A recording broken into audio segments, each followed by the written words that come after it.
ธรรมถูกถ้อยคำเข้าถึงจิตใจฟังรายการวิทยุเสียงใสส่งถึงใจไปสู่ปลายนาสาระ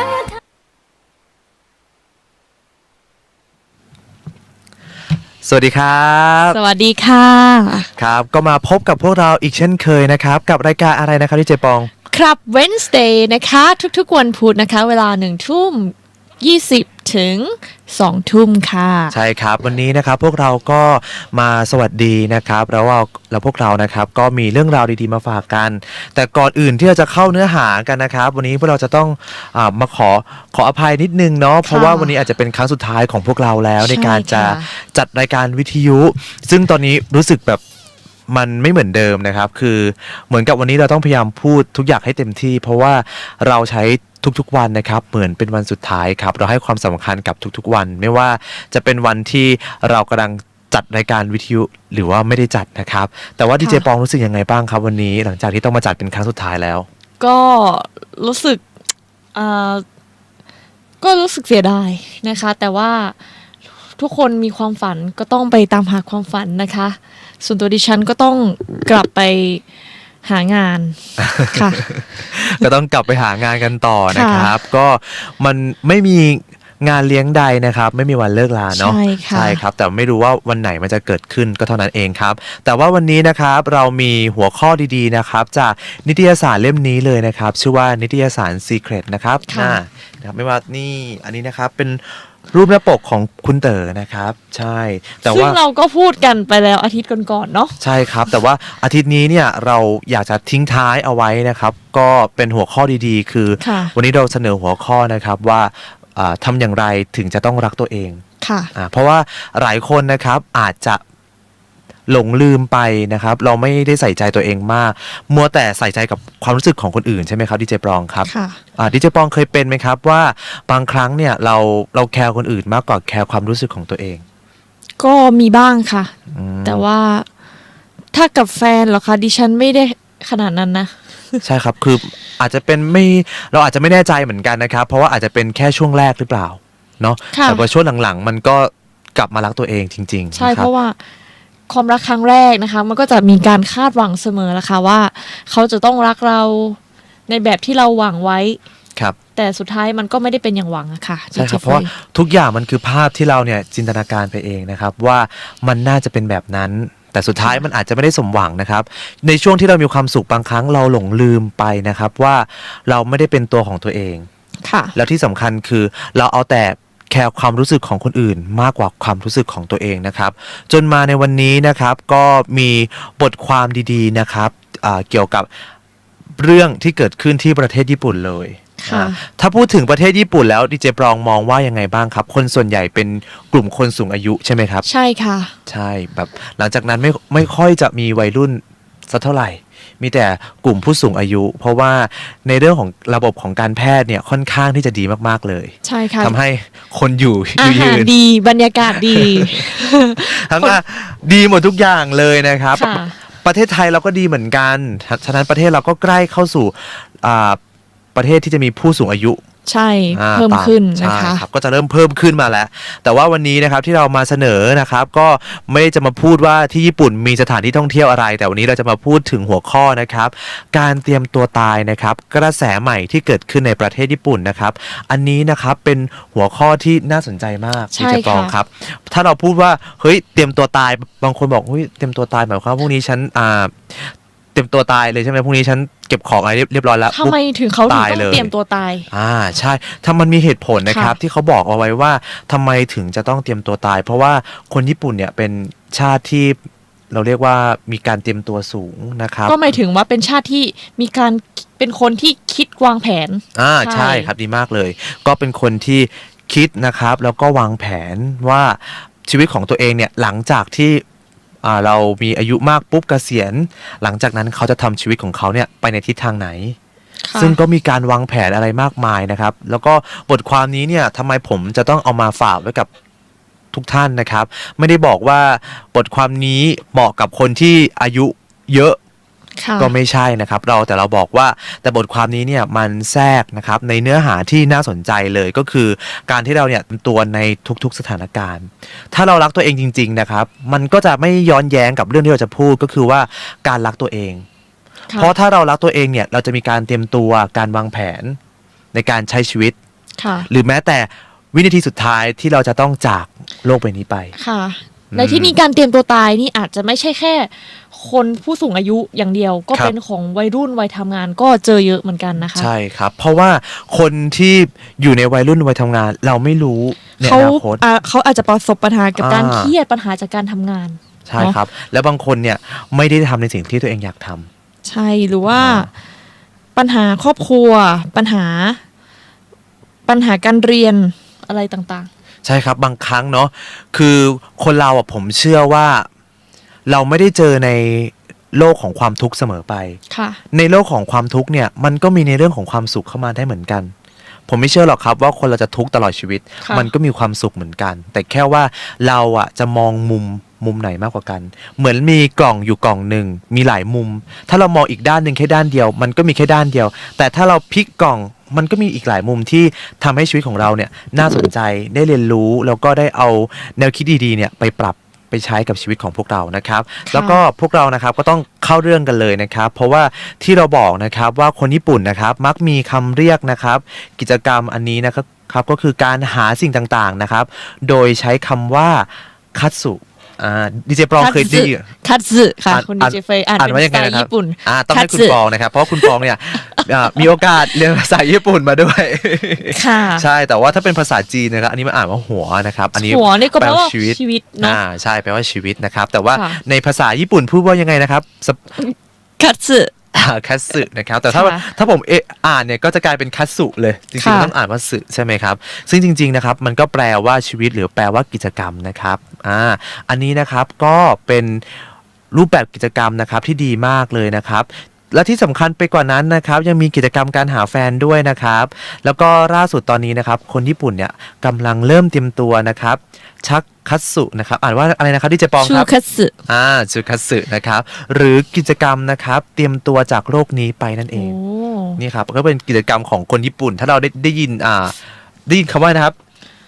ชูคัตสึค่ะ ชูคัตสึนะครับก็ไม่ต้องแปลกใจนะครับ ค่ะ ก็คือเขาเตรียมตัวแล้วนั่น ชู เอง คัตสึก็คือการเตรียมตัวตายนั่นเอง อืม ฟังแล้วอาจจะน่ากลัวนะคะ ใช่เพราะอยู่ดีมาบอกว่าแม่เดี๋ยวหนูเตรียมตัวตายแล้ว เป็นพ่อแม่ตกใจ ส่วนใหญ่จะ ตกใจนิดนึง เป็น นะครับ เป็นคนผู้สูงวัยเนาะที่เขา ใช่ ไม่อยากเป็นภาระลูกหลานเขาก็จะจัดเตรียมพินัยกรรมนะคะ แล้วก็เอกสารต่างๆ แล้วก็เขียนโน้ตเอาไว้ ใช่ครับมันคือการวางแผนที่ดี ถ้าเราแบบสังเกตใช่ไหมครับ ก็คือว่าเขาเนี่ยหลังจากที่เขาเสียชีวิตไปปุ๊บลูกหลานไม่มีปัญหาแล้ว ค่ะ อาจจะเศร้านิดหน่อยอะไรอย่างเงี้ยเศร้ามากแหละ แล้ววันหนึ่งมันก็ผ่านไป แต่ว่าเขาจะไม่ได้ทิ้งในเรื่องของภาระเอาไว้ให้ ค่ะ นะครับ บางคนถึงต้องไปหาบริษัทเนาะ ครับ ให้แบบว่าให้ประสบการณ์ให้ลองประสบการณ์นะคะ เกี่ยวกับงานศพตัวเอง ว่าจัดงานศพตัวเองเป็นยังไง อย่างเช่นให้ลองนอนในโรง นั่นนับว่าเป็นไอเดียที่ดีนะครับ คือเราไม่ได้บอกว่าซ้อมเตรียมตัวตายก่อน ถ้าเรามองในอีกแง่หนึ่งเรามอง ทุก ว่า คนก็ต้อง ทุกคนก็ต้อง นใน ไป โรงเหมือนกัน ใช่ครับ เนาะ แต่ว่าจะโรงไหนมีแอร์ไม่มีแอร์อันนี้แล้วแต่ออปชั่น ค่ะ ใช่ไหมครับ คือถ้ามีตังค์หน่อยก็มีเป็นโรงแอร์ แต่ถ้าไม่มีก็เป็นโรงธรรมดานะครับ สุดท้ายแล้วก็นอนเหมือนกันนะครับ ใช่ นอนยาว ค่ะ นะครับ ไม่ได้ ก็คงไม่สามารถฟื้นคืนชีพมาได้ แต่การที่ทุกคนนะครับที่เห็นว่าคนญี่ปุ่นส่วนใหญ่เนี่ยเป็นวัยสูงอายุแล้วเขาเนี่ยไม่อยากเป็นภาระของลูกหลานใช่ไหมครับที่เจปอง ค่ะ เขาก็จะมีการเตรียมตัวการที่เขาจัดกิจกรรมอันนี้เนี่ยผมว่ามองในอีกเรื่องหนึ่งมันคือในเรื่องของประสบการณ์ การที่เตรียมตัวตาย มันหมายความว่าเราจะกลับมาคิดทบทวนในชีวิตของเราแล้วว่า หลังจากนี้เป็นต้นไปเนี่ยมีสิ่งไหนไหมที่เรายังไม่ได้ทำ ค่ะ คือผมมองตรงนี้ไม่ได้มองว่ามันเป็นเรื่องที่น่ากลัวเลย เพราะว่าแต่ก่อนเด็กๆดีเจปลองกลัวตายไหมครับ กลัวค่ะ ทุกคนณปัจจุบันนี้เราก็ยังกลัวตายอยู่ แต่ว่าถ้าเรามากลัวพะวงอย่างเดียวเนี่ยชีวิตเราไม่ได้ไปไหนแน่ๆทางที่ดีนะครับเราแค่เตรียมตัวระมัดระวังและทำทุกวันเนี่ยให้มันดีที่สุด ใครจะไปรู้ครับอยู่ดีๆวันหนึ่งผมอาจจะน็อกไปเลยก็ได้ ไม่ ค่ะ ตื่นแล้วก็ได้คือในโลกใบนี้คือเราตอบอะไรไม่ได้เลย นะครับฉะนั้นเนี่ยผมก็ไม่อยากให้คนที่กำลังฟังพวกเราอยู่เนาะประมาทในการใช้ชีวิต ใช่ค่ะ อยากให้ใช้ชีวิตทุกวันเนี่ยให้มีคุณค่านะครับ ค่ะ แต่ว่าการเตรียมตัวนะครับของชาวญี่ปุ่นแต่โบราณนะครับคนกลุ่มหนึ่งนะครับเตรียมตัวตายตลอดเลยโดยเฉพาะอย่างยิ่งคนที่เป็นซามูไรหรือนักรบญี่ปุ่นนะครับตั้งแต่ราว300 ปีที่แล้วนะครับครูสอนซามูไรชื่อดังนะครับที่ชื่อว่าไดโดจิยูซังนะครับได้เขียนเอาไว้นะครับในคัมภีร์ฝึกซามูไรเอาไว้ว่าซามูไรที่ดีนะครับเมื่อรู้ตัวว่าจะตายต้องตั้งสตินะครับให้เรียบร้อยนอกจากนั้นนะครับการสั่งเสียลูกหลานนะครับให้มีคุณธรรมยังจะเป็นที่จะต้องข้อแรกเลยนะครับตกใจมากคือกล่าวคำลาต่อเจ้านาย อ๋อ ม ค่ะ ครับข้อที่2เลยนะครับกล่าวขอโทษที่ต้องเสียมารยาทที่เราจะต้องจากเจ้านายไปก่อน ค่ะ แล้วข้อที่3นะครับขอบคุณเจ้านายที่กรุณาเลี้ยงชุบนะครับแล้วก็ดูแลครอบครัวมาเป็นอย่างดีนะครับนี่พอเราฟังตรงนี้ปุ๊บเรารู้สึก คนญี่ปุ่นนี่เขาก็จะมีความ ตกใจ แบบต้องมีเกียรติต้องตายอย่างมีเกียรติ ใช่เขาบอกว่าเขาเรียกว่านะยอมตายดีกว่าเสียศักดิ์ศรี ใช่เขาก็ต้อง ใช่ครับ เขาเรียกว่าการคล้ายๆการฮาราคิริ ครับ ตัวเองนะคะ อย่างเช่นที่เราเห็นกันในหนัง อืม ทำไมซามูไรญี่ปุ่นถึงต้องฆ่า ตัวเองตาย แล้วต้องมีพิธีที่เราเห็นกันเนาะว่า ครับ ต้องมีพิธีกล่าวคำสัตย์อะไรต่าง ครับอันนี้มันก็คล้ายๆกับประเทศจีนเหมือนกันนะครับดีเจปรองครับ ค่ะ คืออย่างญี่ปุ่นเขาก็มีธรรมเนียมของซามูไรเนาะแต่ว่าในของจีนเนี่ยคือเวลาสมมุติว่าให้คนคนหนึ่งไปสอดแนมหน่วยสอดแนม ถ้าเมื่อไหร่ตัวเองเนี่ยพลาดสิ่งที่ตัวเองจะต้องได้รับก็คือว่าต้องกินยาปิดชีพเลยถ้าเราดูในหนังจีนเวลาเห็นพวกสอดแนมเนี่ยไปสอบสวนไปแอบดูไปแอบฟังนะครับไปลักข้อมูลของเขามาแล้วปรากฏว่าโดนจับได้พวกนี้ฆ่าตัวตายโดยกินยาพิษแล้วก็แล้วก็ ๆ เสียชีวิ หมื ต อนในหนังหรือเปล่าที่ เหมือนใน เลือด หนั อง อกปากหรือ แล้ว เป ก็ ล่า เลือด คะ แล้วก็เลือดก็ออกจากปากใช่ไหมครับดิเจปอง ค่ะ คือเขาก็เชื่อกันว่า หน้าที่ของเขาก็คือว่าถ้าเมื่อไหร่ที่เขาผิดพลาดเขาต้องตายทันที เพื่อที่จะไม่ให้ใครคนไหนมาเดือดร้อนเพราะเขา อย่างนี้ ถ้าเราฟังนี่ เะ คือสังเกตเลยนะครับ ไม่ว่าจะเป็นในเรื่องของวัฒนธรรมของคนญี่ปุ่นนะครับ ใช่มันก็สะท้อนวัฒนธรรมเขาเนาะ ใช่ญี่ปุ่นเขาก็รักคนในครอบครัว ค่ะ นะครับ แล้วก็คนจีนเนี่ยรักมากด้วยทั้งสองประชาติเนี่ยก็มีความรักแล้วก็ห่วงแหนคนที่อยู่ข้างหลังว่าจะลำบากเพราะตนเองหรือเปล่า ใช่ค่ะ นี่ผมว่า แม้ว่าเรื่องราวเหล่านี้เนี่ยมันจะผ่านไปหลายปี แต่เราก็สังเกตว่าคนญี่ปุ่นนะครับก็ยังคงเป็นแบบเดิมคนจีนก็เหมือนกันก็ยังเป็นลักษณะแบบนี้อยู่นะครับ ก็นับว่าเป็นประเพณีที่ดีเหมือนกันนะครับไม่ได้เสียหายอะไรเลยนะครับ แต่ว่านอกจากนี้นะครับคนญี่ปุ่นปัจจุบันนะครับที่ทดลองนอนในโรงนะครับซามูไรสมัยโบราณนะครับก็มักปลีกตัวอยู่เงียบๆนะครับท่ามกลางธรรมชาตินะครับเพื่อฝึกการระลึกถึงความตายอยู่เสมอคัมภีร์บูชิโดนะครับเชื่อดังที่ซามูไรหลายเล่มนะครับได้เขียนกล่าวอ้างเอาไว้นะครับก็คือเป็นประโยคที่สอนให้ซามูไรเนี่ยนึกถึงความตายอย่างเดียวเสมอนะครับ ค่ะ เพื่อที่จะสามารถใช้ชีวิตที่เหลืออยู่ในแต่ละวันนะครับแต่ละขณะจิตของเรานะครับให้มีความหมายที่สุดนะครับนี่คือฟังไปปุ๊บนะครับยอมรับเลยนะครับ ค่ะ ว่าเป็นแนวความคิดที่ดีนะครับแล้วที่สำคัญนะครับหน้าที่ของซามูไรนะครับก็คือเพื่อรับใช้ผู้อื่น รับใช้สังคม แล้วก็ตอบแทนบุญคุณพ่อแม่และเจ้านายของตัวเอง อันนี้ ค่ะ ผมฟังปุ๊บก็รู้สึก ซึ้งเลย ซึ้งใจนะค ซึ้ รับ งใจค่ะ ภาพแต่ละอันนี้ขณะที่พูดไปนะครับไม่ใช่ว่าดีเจแบบไม่ได้มองกล้องหรือว่าอะไรคือ ตอนนี้คือขณะที่พูดไปก็จินตนาการตามไปด้วย ค่ะ ว่าถ้าเราไปอยู่ในสมัยยุคนั้นเนี่ย เราต้อง เราต้องเป็นยังไง ฮาราคิริตัวเองนะคะ ก็คือการปิดชีพตัวเอง ค่ะ นะครับ ก็อันนี้นะครับก็เป็นกระแสที่เกิดขึ้นมาเรื่อยๆนะครับดิเจปองครับทำไมถึงเกิดกระแสการเตรียมตัวตายนะครับ ค่ะในสังคมญี่ปุ่นนะคะ ครั ก็ บ เข้าสู่สังคมสูงอายุเนาะกล่าวคือก็คือมีจำนวนประชากรสูงอายุมากขึ้นเรื่อยๆนะคะ เมื่อเปรียบเทียบไม่เห็นภาพเลย ถ้าเราไปเที่ยวญี่ปุ่น หรือว่าดูใน หนัง ทีวีอะไรก็ ครับ ตามนะคะ ก็จะเห็นว่าถ้าเดินในญี่ปุ่นเนี่ยถ้าไม่มีคนมา4 คนเนี่ยจะมีคนหนึ่งนะคะที่เป็นผู้สูงอายุเกิน65 ปีขึ้นไปนะ เมื่อจำนวนผู้สูงอายุสูงขึ้นเรื่อยๆนะขณะนั้นนะคะ ขณะเดียวกันเนี่ย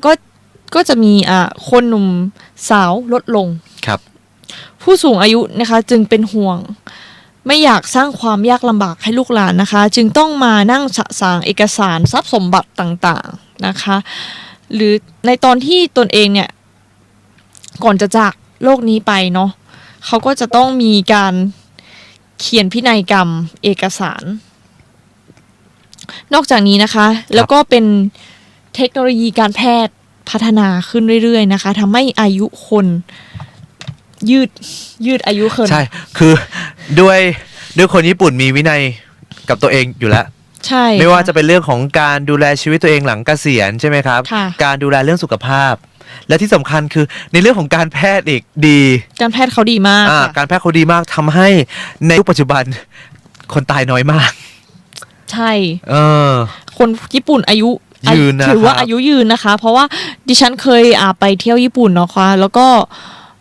ได้รู้จักกับคุณลุงคนหนึ่งเป็นคุณปู่คุณตาเลยล่ะค่ะ รุ่นอายุประมาณ85เขาขับรถได้ เหมือนคนวัยเหมือนคนเป็นหนุ่มเลย เขาขับรถเร็วมากค่ะ คุณเฟย ครับ แบบนึกว่า Fast and Furious เลยนะคะ แต่ว่าขับร้อยอย่างเงี้ยดิฉันก็ตกใจเขาไม่กลัวเหรอ ครับคือเขาเรียกว่านะยิ่งแก่ยิ่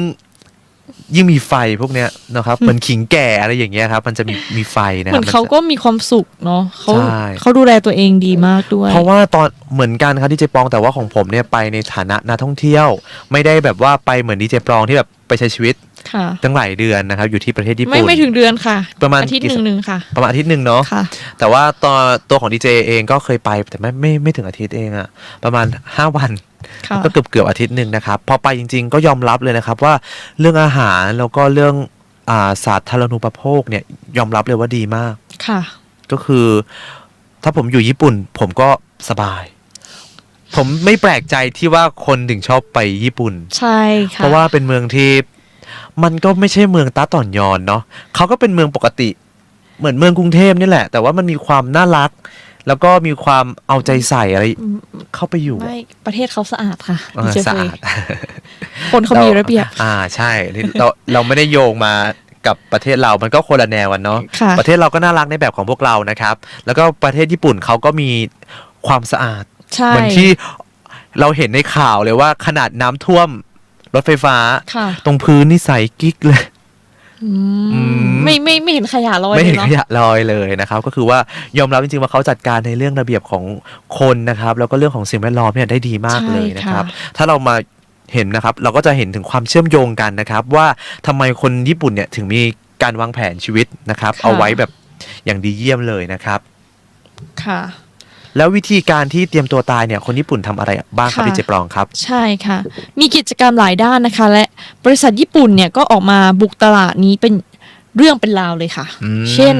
ending note นะคะ ก็คือสมุดโน้ตบรรทุกเรื่องราวต่างๆ ที่อยากจะบอกให้ลูกหลานรู้ หรือบอกเจตนาตนเอง เช่น ถ้าไม่สบายหนักก็จะให้ถอดเครื่องช่วยหายใจ หรือข้อมูลเกี่ยวกับ ครับ ทรัพย์สมบัติต่างๆ หรือประวัติชีวิตตนเองนะคะ ข้อนี้แม้แต่แพทย์ชื่อดังของญี่ปุ่นคือนายแพทย์นะคะโคนโดมะโกโตะนะคะ ผู้เขียนหนังสือเรื่อง best seller อย่าให้หมอฆ่าคุณก็ยังเขียนถึงประเด็นคำสั่งเสียทางการแพทย์เอาไว้ และมีตัวอย่างจดหมาย ending note ที่ท้ายเล่มด้วยนะคะ โอ้โหละเอียดยิ่งกว่าละเอียด เหมือน กะ ว่า ครับ เขาจะเขียนโน้ตบอกหมอเลย ว่าคือถ้าฉันตาย ทำตามที่ฉันบอกประมาณนี้ ใช่ค่ะ จบ คือโอ้โห ลึกมากนี่ขนาดเรานะครับ เรายังไม่คิดถึงขั้นนั้นเลย คือเรารู้ว่าถ้าวันหนึ่งตายเราก็ขอว่าจบแบ่งเรื่องมรดกอะไรต่างๆ จบแล้ว ค่ะ นะครับลูกหลานไม่เดือดร้อนแล้ว เราไม่ได้ โค บอกหมอ ถ้าเราอาการไม่ไหวจริงๆ โอ้ถอดเลยก็ได้เรา ใช่ไหม ก็ไม่ ครับ ไม่ได้เขียนถึงบอกขนาดนั้น อันนี้คือละเอียดมากเลยนะครับดีเจปรองนี่ครับผมก็ยอมรับเลยนะครับว่าเยี่ยมจริงๆนะครับแล้วที่สำคัญนะครับ ก็มีการเตรียมออกแบบนะครับ ค่ะ งานศพตัวเองเอาไว้ล่วงหน้า คุณ เจ็บอะ ชื่อ คือ เรียนไว้ถ้าคุณแก่แล้วคุณจะออกแบบ เขาไม่ออกแบบ งาน เรา ศพตัวเองไหมคะ เราคงบอกว่าเราคงไม่ได้อยากบอกว่า ขอลงเป็นแบบลายหลุยอย่างเงี้ย ขอลงแบบสั่งทำโดยพาด้าอย่างเงี้ยครับเราคงไม่ได้ต้องการแบบนั้นนะครับ ค่ะ เพราะเราก็ถือว่าในเมื่อวันหนึ่งเราตายมันก็จบนะครับ เราก็ไม่จำเป็นจะต้องคือคนไทยเรามีความเชื่ออันนี้เราไม่ได้จะ เปรียบเทียบนะครับ ค่ะ แต่เราจะมาชี้ให้เห็นว่าในเรื่องของความเชื่อของคนไทยเนี่ยมันก็ ค่ะ มีผลเหมือนกันว่าดีเจปลองคือคนไทยแค่จะเขียนพินัยกรรมดีเจปลองสังเกตไหมครับว่าลูกหลานจะพูดว่าอะไรเฮ้ยอย่าเพิ่งเขียนแบบนั้นมันเป็นลางไม่ดี เราจะได้ยินบ่อยมาก เขียนเมื่อไหร่คะดีเจเฟย คือเขาจะไม่ให้เขียนก่อนเขาจะถ้าสังเกตนะครับว่าอย่างยายของผมเนี่ย ค่ะ ก่อนจะเสียคือก็ทำพินัยกรรมอะไรเอาไว้คร่าวๆแล้ว แล้วหลังจากนั้นเนี่ยก็เสียเหมือน ค่ะ เขาเหมือนยายของผมเนี่ยรู้ตัวแล้วว่าแบบว่าไม่ไหวนะครับก็เลยต้องรีบเขียนพินัยกรรมก่อนนะครับ ค่ะ มันก็เป็นอย่างนั้นจริงๆ ซึ่งในความคิดของเราอะถ้าวันหนึ่งพ่อแม่เราเขียนพินัยกรรมเอาไว้ เราก็รู้สึกไม่ค่อยดีอะเหมือนพ่อแม่เตรียมตัวอะไรหรือเปล่าอย่างเงี้ยคือสำหรับคนไทยมันเป็นเรื่องที่ไม่ค่อยมงคล อ๋อ เราจะไม่เอาเรื่องพวกเนี้ยมาเตรียมตัวก่อน แต่จริง ๆ แล้วมันเป็นการเตรียมตัว ใช่ครับ ที่ ดีถามว่า ดีอ ดี ย่าง ไหม หนึ่งนะ ก็ดีเอาไว้ดีครับ แต่ว่ามันคิดได้สองแง่นะครับ ว่ามันเป็นลางบอกเหตุหรือเปล่า หรือว่าเป็นการเตรียมตัว อันนี้ก็อยากให้ทุกคนนะครับนำไปพิจารณานิดนึง ต่อให้เร็วหรือช้าก็ต้องเขียนหรือเปล่า ใช่ครั คะ บ ดีเจเฟย สุดท้ายก็ต้องเขียนนะครับ แต่ว่าบางครั้งพอพ่อแม่เราเขียนเรารู้สึกไม่ดีถูกต้องไหมครับ ค่ะ แต่พ่อแม่เขียนแล้วก็โอ๊ยแม่ทำไมเขียน ไม่เป็นไรเตรียมตัวไว้ก่อน แต่เนี่ยมันก็คือแบบเป็นความลึกๆที่เราก็ยังกลัวอยู่นะครับ ค่ะ ในข้อนี้เรายิ่งบางคนเนี่ย เตรียมตัวออกโรงศพเลย สไตล์ที่ตัวเองอยากให้เป็น แล้วก็บอกหมออย่างนั้นอย่างนี้อย่างนี้อย่างนั้น ก็ถือว่า น่ากลัว เป็นการวางแผน ถ้า การ ครับ การประเมินราคาเนาะการ อืม ว่าเราจะจัดมีค่าใช้จ่ายยังไง เท่าไหร่นะครับ อันนี้ก็คือเป็นในเรื่องของความเชื่อของคนญี่ปุ่นนะครับ ค่ะ แล้วก็อีกประเด็นหนึ่งอย่างเช่นของรักของห่วงของเจ้าของ ไม่ว่าจะเป็นกีตาร์นะครับเปียโนหรือว่ากล้องถ่ายรูปรุ่นต่างๆ คือเขียนลึกถึงขั้นอะไรรู้ไหมครับดิเจปอง ค่ะ ถึงขั้นที่บอกว่าถ้าเมื่อตัวเองเนี่ยไม่อยู่แล้วนะครับ หรืออยากจะยกให้ใครเนี่ยก็สามารถให้ได้ และที่สำคัญนะครับ ถ้าไม่รู้จะเอาไปทำอะไร สามารถเอาไปขายได้ ยิ่งถ้าไปขายในร้านนี้นะ ยิ่งได้ราคาดี นี่เขาทำข้อมูลขนาดนี้เลยครับดิเจปอง ใช่เขาเป๊ะมาก เป๊ะ ค่ะ มากคือก็มันเป็นคือเราก็ต้องเข้าใจก่อนนะครับ ว่าญี่ปุ่นเนี่ยประสบปัญหาเรื่องเกี่ยวกับแผ่นดินไหวเนี่ย ค่ะ อยู่ตลอดเวลาเลย คือพูดง่ายๆว่าประเทศญี่ปุ่นนะครับ อยู่ในพื้นที่ที่เสี่ยงต่อ ค่ะ การเกิดภัยพิบัติ หรือเกิดอันตรายต่างๆ มากมายนะครับ ค่ะ ทำให้เขามีการเตรียมตัวระมัดระวังมากกว่าประเทศเรา ค่ะ ประเทศไทยนะครับยอมรับว่าประเทศเราก็เต็มตัวเหมือนกันใน ค่ะ ระดับหนึ่ง แต่ว่าด้วยความที่ภูมิประเทศของเรานะครับไม่ได้อยู่ในโซนที่มันอันตราย ค่ะ ฉะนั้นเรื่องแบบนี้เราอาจจะยังคิดไม่ถึงนะครับ เพราะว่าทำไมต้องเตรียมตัวก่อนเดี๋ยวเป็น ค่ะ ลางไม่ดีหรือเปล่าอะไรอย่างเงี้ยครับนี่ก็คือเป็นในเรื่องของความเชื่อด้วย นี่ขนาดคนญี่ปุ่นนะครับ เขียนบทความมายังสะท้อนให้เห็นถึงความเชื่อในแต่ละประเทศที่มันไม่เหมือนกันเลยครับ ใช่ พี่เจปอง ค่ะ ครับ ซึ่งผมเห็นเลยนะครับว่ายิ่งไปกว่านั้นนะครับ การเตรียมตัวตายเนี่ยสำหรับคนญี่ปุ่นนะครับ ก็คืออย่างที่เราได้กล่าวไปนะครับ ว่าคนญี่ปุ่นเนี่ยเป็นคนที่เป็นนักวางแผน ใช่ นะครับ ค่ะ แล้วก็อีกประเด็นหนึ่งนะครับ คนญี่ปุ่นขี้เกรงใจ ไม่อยากรบกวนคนอื่น โอ้อันนี้จริงเลยค่ะดีเจเฟย อันนี้ผมแน่ เจอ ใจ กับตัวเลย เจอกับตัวไหนดีเจปองลองที่จะยกตัวอย่างให้ผม ไม่ ได้ไหม คื ครั อบ เขาจะเป็นคนที่ขี้ ครับ เกรงใจ ดิฉันไม่รู้ว่าฉันทำผิดอะไรหรือเปล่า หรือว่าดิฉันแค่ไปยืนหยิบของหรือว่าเขาอยู่ ครับ เขาอาจจะขวางอยู่เขาจะรีบแบบขอโทษเราทันทีเลย ใช่เหมือนเป็นเรื่องที่แบบ เหมือนเป็นเรื่องใหญ่โตมาก เหมือน ดิฉันก็ตกใจเอ๊ะ คือของคนไทยก็พังงกหัวนิดนึงโอเคจบแล้วใช่ไหมครับ แต่เขาจะแบบเหมือนปฏิกิริยาเขาจะตกใจมากเลย ใช่ ไหม ค่ะ เขาจะบอกว่าโอ้ซูมิมาเซนแบบอะไรประมาณนี้ แบบเหมือนแบบขอโทษแบบเหมือนเป็นเรื่องใหญ่โตนะครับ ใช่ค่ะดิฉันก็นั่นแหละค่ะเขาก็เกรงใจด้วย ใช่ แล้วก็การเขาเรียกว่าบันไดเลื่อนขึ้นบันไดเลื่อนเขาจะรีบชิดซ้ายให้เราเลย ใช่ครับ ถ้าเรารีบ น่ารัก ค่ะ คือมีแต่คนบอกว่าไปญี่ปุ่นแล้วเนี่ยเนี่ยผมเห็นเนี่ยในรูปนะครับ อันนี้ไม่รู้ว่าทางท่านผู้ชมเห็นหรือเปล่านะครับ อาจจะเห็นนะครับ เพราะว่าอย่างในรูปนะครับคือทางด้านซ้ายมือแบบที่ดีเจปองพูดเอาไว้เป๊ะเลย ใช่ค่ะ เขาจะอยู่ตรงโซนนั้นส่วนด้านขวาถ้าใครจะรีบพุ่งไปเลย ใช่ นะครับอันนี้ก็คือเป็นการที่วางแผนได้ดีนะครับ แล้วก็มีการจัดระเบียบที่น่ารักนะครับ แล้วก็คนญี่ปุ่นเกรงใจแล้วที่สำคัญนะครับ มันก็ส่งผลให้ถึงว่าเขาเกรงใจว่าหลังจากที่เขาเสียชีวิตหรือแม้แต่ลูกหลานจะต้องมารับผิดชอบเนี่ยเข เขาก็เกรงใจ เขาอาจจะไม่อยากใช้เงินลูกหลานเยอะ เขาต้องมีการวางแผนของเขาเลยนะครับในชีวิตของเขานะครับแล้วก็คนญี่ปุ่นนะครับเป็นนักบันทึกที่ดีนะครับแล้วก็ให้ความสำคัญนะครับกับมารยาททางสังคมเอาไว้นะครับบางคนเห็นคนญี่ปุ่นโทรแบบมีข่าวนะครับแล้วก็เป็นเรื่องที่แบบเล่ากันมาโทรมาหาเราบางคนอาจจะโทรมาขอโทษเราโทรมานู่นนี่นั่นโทรมาว่าสบายดีไหมทักทายไม่ติดต่อกันมานานเลยนะแล้วหลังจากนั้นทิ้งท้ายด้วยคำว่าไซโยนาระที่แปลว่าการลาจากไซโยนาระจริงๆแล้วดิฉันเคยพูดคำนี้กับเพื่อนญี่ปุ่นเขาบอกว่าเธอไม่ควรจะพูดแบบนี้นะอาจจะแบบว่าเฮ้ยไม่ดีกว่าเธอไม่พูดอย่างนี้เธอควรจะพูดอีกคำหนึ่งซึ่งดิฉันก็ลืมไปละที่แปลว่าเจอกันใหม่แต่ไซโยนาระไม่ถือว่าอาจจะไม่ได้เจอกันแล้วโอ้โหเนี่ยครับคือแค่พูดอย่างเงี้ยปุ๊บถ้าบางคนไม่ได้สนใจก็ไม่เป็นไรแต่ว่ามันจะทิ้งท้ายความแม่งเนี่ยแหละคือเขาเนี่ยส่งสัญญาณกับลูกหลานแล้วเหมือนเขารู้แล้วว่าเขาจะไม่อยู่แล้วก็เตรียมตัวล่ำลานะครับนี่ก็คือเป็นการเตรียมตัวอันนี้ก็คือพูดง่ายๆก็คือว่าเขารักตัวเองนะครับเขาอยากให้ชีวิตตัวเองเนี่ยเป็นไปในทางทิศทางไหนเขาก็มีการวางแผนชีวิตอยู่ตลอดเวลาครับแล้วก็อีกเรื่องนึงนะครับที่เป็นเรื่องอะไรนะครับดีเจปองครับที่ดีเจปองเรื่องรักตัวเองอย่างไรให้เป็นใช่ครับคืออย่างที่เราพูดจบไปนะครับในหัวข้อการเตรียมตัวนะครับการเตรียมตัวตายกระแสใหม่ในญี่ปุ่นนะครับมันก็ย้อนกลับเข้ามานะครับในเรื่องของรักตัวเองให้เป็นเพราะอะไรครับดีเจปองครับทำไมเราต้องรักตัวเองให้เป็นก็ถ้าเรารักตัวเองเป็นเราก็จะรักคนอื่นได้ให้ความรักคนอื่นได้เหมือนกันใช่ครับเหมือนกับเรารักตัวเองเราดูแลตัวเองค่ะแล้วถ้าเราไปดูแลคนอื่นเนี่ยมันก็เหมือนกับมันจะเพิ่ม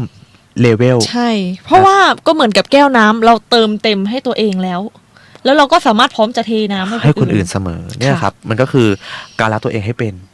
มีอีกข่าวหลายๆเรื่องนะครับที่ตัวดีเจเองสมัยก่อนเคยได้อ่านแต่ก่อนไม่ค่อยอยากอ่านข่าวพวกข่าวที่การฆ่าตัวตายเพราะเรารู้สึกว่า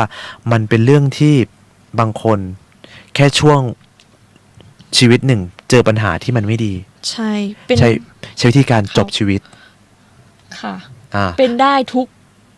เพศเนาะทุกวัยเลยใช่คือบางครั้งมันอย่างว่าแหละครับคือในเรื่องของสังคมแล้วก็ปัญหาหลักๆที่ผมสังเกตมาเลยนะครับที่เจอปัญหาแบบบางคนเนี่ยรักตัวเองไม่เป็นมัวแต่ห่วงคนอื่นเพราะว่ากังวลว่าเขาเนี่ยจะไม่ชอบเราเราก็พยายามทำทุกวิธีทางเลยนะครับเพื่อที่จะทำให้เขาเนี่ยชอบเราจนบางครั้งเนี่ยดีเจปองมันแปลกๆดีเจปองคิดดูว่าสมมุติว่ามีคนคนนึงชอบเราเขาทำตามใจเราทุกอย่างไม่เคยคัดไม่เคยทำตามใจทุกอย่างมันน่าเบื่อดีเจปองชีวิตมันไม่มีรสชาติเหมือนเป็นแค่รสชาติเดียวแต่ถ้ามันมีการทะเลาะกันนิดนึงมันก็เหมือนเป็นเครื่องปรุงให้ส่วนผสมเนี่ยมันเข้มข้นมากยิ่งขึ้นทะเลาะที่นี่มาถึงทะเลาะกันแบบถึงหย่าร้างไหมคะ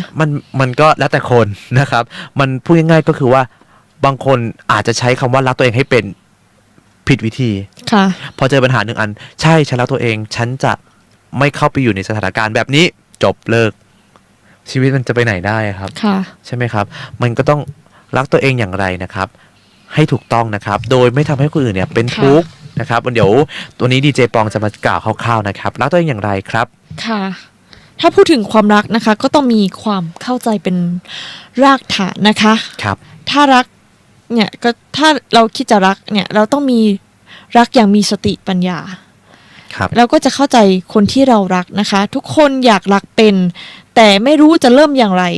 ไม่รู้ว่ารักเป็นอย่างไรไม่รู้ว่ารักอย่างยกความรักให้อยู่เหนือเงื่อนไขของความเห็นแก่ตัวทำอย่างไรนะคะแม่ของเรานะคะหรือแม่รักลูกเนี่ยในขณะเดียวกันแม่ก็เป็นทุกข์มาจากการรักลูกเพื่อนที่รักกันมากพอไม่ได้ดั่งใจขึ้นมาความรักก็อาจเปลี่ยนเป็นความเกลียดชังได้ทันทีค่ะอันนี้เจอบ่อยนะครับในสังคมบางคนบอกโอ้โหเนี่ยสมัยก่อนนะให้มันยืมเงินนะ1 รอบนะ มันก็ขอบ บางค คุณ นเรารักเพื่อนมากบอกโอ้ยเอาเงินไปเลย ให้ยืมเงินไปเลยอย่างเงี้ย ใช่ไหมครับบางคนบอกว่า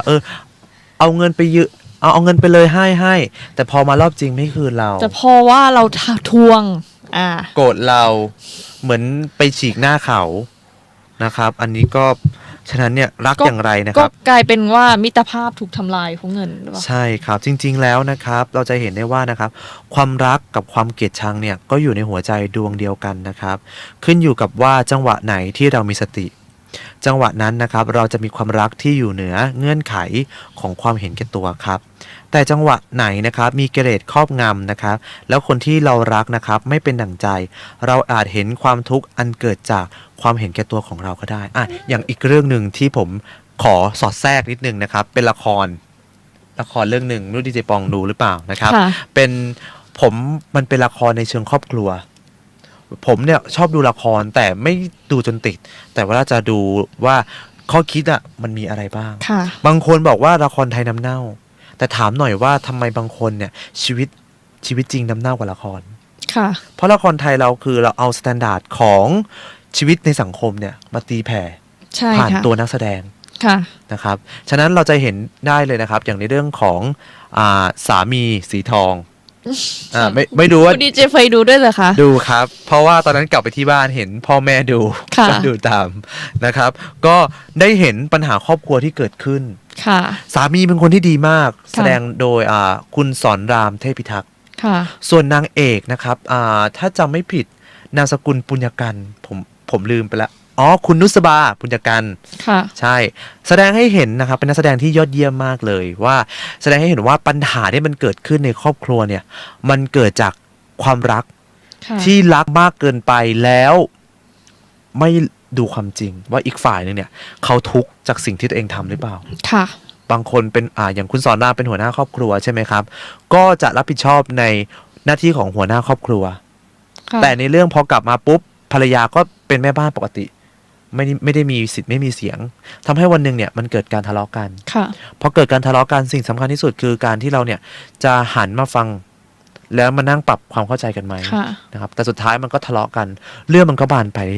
มันก็บานไปเรื่อยๆนะครับมันก็ ค่ะ ไม่จบสักทีอันนี้นะครับมันก็ชี้ให้เห็นว่าความรักของเราบางครั้งอาจจะเป็น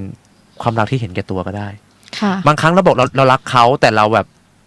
เรายังมีข้างในลึกๆเรายังเอาเปรียบเขาอยู่ ค่ะ นะครับก็นี่แหละครับก็เป็นปัญ ก็ หา เป็นรักที่เกิดจากความเห็นแก่ตัวด้วยหรือเปล่าคะ ใช่ครับแรกๆอาจจะรักหลังๆก็กลายเป็นเริ่มเห็นแก่ตัวแล้ว ค่ะ แต่ว่าถ้าถามดีเจปรองหน่อยว่า สมมุติว่าดีเจปรองคบกับผู้ชายคนหนึ่ง ค่ะ แล้วเขานะครับก็นิสัยดีน่ารักเลย แต่อยู่มาวันหนึ่งอายุมากๆปุ๊บเขาไม่ให้อิสระดีเจปรองเลยดีเจปรองต้องอยู่แต่ในบ้านเท่านั้นนะห้ามไปไหนต้องอยู่ในบ้าน แล้วก็ยึดมือถือ โอ้ยไม่ได้ค่ะ ตายนะครับ อันนี้คือความรักแบบเห็นแก่ตัว ถ้าคุณรักที่จะ เขาหึงแรงหรือเปล่า หึงแรงแต่ว่ามันก็ไม่ใช่ใช่ไหมครับดีเจปอมมันก็อย่างนี้มันเราก็รับไม่ได้ เพราะแต่ละคนเนี่ยก็ต้องมีพื้นที่ชีวิตของตัวเอง ใช่ทุก นะ คน ครับ คือมันก็ต้องให้อิสระซึ่งกันและกันด้วย ใช่ครับ นะคะ คืออันนี้นะครับมันเป็นจุดสำคัญนะครับไม่ว่าปัญหาอะไรจะเกิดขึ้นเนี่ย ขอให้เรารักตัวเองให้เป็น แต่เราก็ต้องรักคนอื่นให้เป็นด้วยนะ ใช่ค่ะ ในขณะเดียวกันนะครับ มันก็เป็นเรื่องที่สำคัญ เพราะว่าอย่างยิ่งเลยคือในปัญหาครอบครัวปัญหาแบบนี้จะเกิด ค่ะ บ่อยมากครับ ค่ะ ซึ่งความรักเนาะที่เราแบบคาดหวังไว้มันอาจจะไม่ได้ในโลกของความเป็นจริงเนาะมันก็อาจจะไม่เป็นอย่างที่เราหวังเสมอไปนะคะ เพราะว่าความรักเนี่ยจะดำเนินตามคันลองของมันนะคะ ถ้าใจของเราเนี่ยไม่เหวี่ยงโยนความทุกข์ ครับ เราก็สามารถมองความรักและอย่างให้อภัยในสิ่งที่ไม่เป็นไปดั่งใจเราได้นะคะ ความเข้าใจอย่างลึกซึ้งเช่นนี้นะคะ จะเกิดจากการที่เราต้องรักตัวเองก่อนนะคะ โดยเปิดใจของเราให้กว้างวางอคติลงนะคะ มองเห็นสิ่งที่เป็นอย่างไม่เป็นทุกข์ เราก็จะอยู่กับสิ่งนั้นด้วยความกรุณาอย่างลึกซึ้งนะคะ ความกรุณาหมายถึงการให้อภัยอย่างลึกซึ้งนะคะ ครับ ค่ะ คือไม่มีใครเปลี่ยนแปลงตัวเองให้เราได้ตลอดชีวิต แต่ถ้าเราให้อภัย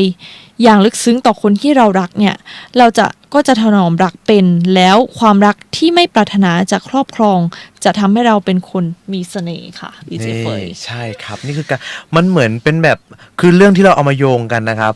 มันเหมือนกับการบริหารเสน่ห์เลยนะ ค่ะ พอเรารักตัวเองให้เป็นปุ๊บแล้วเราก็รักคนอื่น การที่เรารักตัวเองให้เป็นเนี่ยเราจะรู้เลยว่าถ้าเราอยากจะเทคแคร์คนคนหนึ่งอยากจะดูแลเขาเราจะมีวิธีการยังไง เอาใจเขามาใส่ใจเรา ค่ะ อันนี้แหละครับมันก็ทำให้ดูมีเสน่ห์ ใช่คนที่เขาอยู่ใกล้เรา ครั เขา บ ก็จะมีความสุขนะคะแล้วเขาก็จะเข้าใจเราแล้วทำให้ความรักนั้นยั่งยืนนะคะ นี่แหละครับเป็นการบริหารในเรื่องของความรักนะครับให้อยู่รอดไปจวบจนวินาทีสุดท้ายของชีวิต ค่ะ เพราะว่าเราที่เรามาพูดกันนะครับคือเราจะเห็นนะครับว่าในปัจจุบันนะครับ ถ้าคนเรานะครับมีเสน่ห์มันจะทำให้คนที่เรารักเนี่ยรู้สึกเป็นสุขเวลาที่อยู่ใกล้เรา และมีความสุขนะครับที่เห็นเราเข้าใจเขา ค่ะ จะทำให้ความรักนั้นนะครับยั่งยืน ใช่ค่ะ อย่าปรารถนาที่จะเข้าไปจัดการใครแต่ให้รักตัวเองให้เป็นนะครับด้วยการจัดใจของเรานะครับเพื่อเข้าใจคนที่เรารัก ค่ะ และไม่ว่าเขาจะเป็นอย่างไรนะครับความสุขที่รักนะครับจะอยู่ในใจของเราอย่างยั่งยืน รักให้เป็นนะครับไม่เป็นทุกข์ต้องเริ่มที่รักตัวเองก่อนนี่เดี๋ยวขอทิ้งท้ายเอาไว้อีกรอบนึงนะครับสวยมากนะครับรักให้เป็นไม่เป็นทุกข์ต้องเริ่มที่รักตัวเองก่อน ค่ะ ถูกต้องค่ะ ใช่ครับตอนนี้นะครับเราก็เหลืออีกเวลาประมาณไม่เกิน5นาทีนะครับก็พวกเราก็จะต้องลากันไปแล้วนะครับแต่ว่าวันนี้เองนะครับก่อนที่พวกเราจะลาพวกเราก็ต้องขอบคุณนะครับ ค่ะ โอกาสดีๆเลยสำหรับวัดฝ่ายหินนะครับโดยเฉพาะหลวงพ่อของพวกเรานะครับที่ท่านเนี่ยได้สละเวลานะครับแล้วก็ท่านเนี่ยก็ได้ช่วยพวกเราตั้งแต่วันแรกที่เรามีการจัดรายการวิทยุนะครับก็วันนี้พวกเรานะครับก็รู้สึกดีใจหลังจากที่เราจัดมาครบจริงๆก็เกือบจะปีหนึ่งแล้วเนาะดีเจปองเนาะคือเวลามันผ่านไปรวดเร็วมากเลยอะ ใช่ค่ะ แป๊บเนี่ยโอ้โหเราก็จบพอดีแล้วช่วงที่เรากำลังเรียนอยู่พวกเราก็มาจัดรายการวิทยุกันด้วย ค่ะ นะครับก็เป็นความรู้สึกที่ดีที่เราเนี่ยได้ทำแล้วก็ได้มอบสิ่งดีๆนะครับให้กับท่านผู้ชมพวกเราก็ตอนแรกพวกเราก็เคยคิดที่จะเลิกทำ ค่ะ แต่พอดีว่ามีคุณแว่นดำตอนนั้นโทรเข้ามานะครับ ไม่ทราบว่าคุณแว่นดำฟังอยู่หรือเปล่าคะ ใช่ครับน่าจะยังฟังอยู่นะครับแต่ว่าวันนี้พวกเราก็ต้องขอลากันไปของจริงแล้วตอนแรกช่วงนั้นพวกเรากะว่าจะล้มเลิกกันแล้วเรารู้สึกว่ามันเป็นความรู้สึกที่ท้อนะครับแล้วก็เรากลัวว่าผู้ฟังเนี่ยอาจจะไม่ได้รับข้อมูลอะไรที่ถูกต้องพวกเราก็เลยแบบกะว่าจะหยุดแต่ปรากฏว่ามีคุณแว่นดำเข้ามานะครับแล้วก็เข้ามาทักทายเข้ามาคุยกันแล้วก็บอกว่าเป็นติดตามผลงานของพวกเรามาตั้งนานแล้วนะครับคุณแว่นดำนะครับก็ขอขอบคุณคุณแว่นดำด้วยนะครับที่วันนั้นเนี่ยเข้ามา ทักทายพวกเรานะครับแล้วก็มา ค่ะ ให้กำลังใจเรานะครับทำให้พวกเราเนี่ยมีวันนี้ได้แล้วก็สามารถจัดรายการวิทยุนะครับเกือบจะครบ1 ปีเลยครับก็เป็นประสบการณ์ที่ดีสำหรับพวกเราทั้ง2 คนนะครับก็เวลาเนี่ยก็ผ่านไปอย่างรวดเร็วนะครับตอนนี้ก็เหลือ3 นาทีแล้วดิเจเปล่า ค่ะ แป๊บๆนะครับก็สุดท้ายนี้นะครับพวกเราก็อยากจะให้ทุกๆคนนะครับไม่ว่าท่านเนี่ยครับจะทำอาชีพอะไรหรือมีความฝันยังไงนะครับก็อยากให้ทุกคนนะครับใช้เวลาที่เหลือเนี่ยของชีวิตเนี่ยให้เต็มที่ ใช่ค่ะ ไม่ว่าจะเป็นในส่วนของเด็กหรือวัยรุ่นหรือกลุ่มผู้ใหญ่ก็ตามนะครับการที่เราเนี่ยใช้ชีวิตอย่างเต็มที่วันหนึ่งเราจะไม่รู้สึกเสียดายที่เราทำวันนั้นไป ค่ะ เหมือนอย่างเราจัดรายการวิทยุ พวกเราก็ไม่รู้สึกไม่สบายใจอะไรแล้วมันก็ไม่มีแล้วเพราะพวกเราได้ทำในสิ่งที่เราเป็นพุทธศาสนิกชนคนหนึ่ง ค่ะ ที่เราคิดว่าเราอยากจะเอาเรื่องราวธรรมะนะครับมาแบ่งปันให้กับท่านผู้ชม แต่ว่าอาจจะเป็นในรูปแบบของการพูดคุยเป็นวาไรตี้สนุกสนานนั่งคุยกัน แล้วก็ให้ท่านผู้ชมเนี่ยฟังนะครับก็อันนี้พวกเราก็ดีใจที่วันนี้ได้จัดจนครบ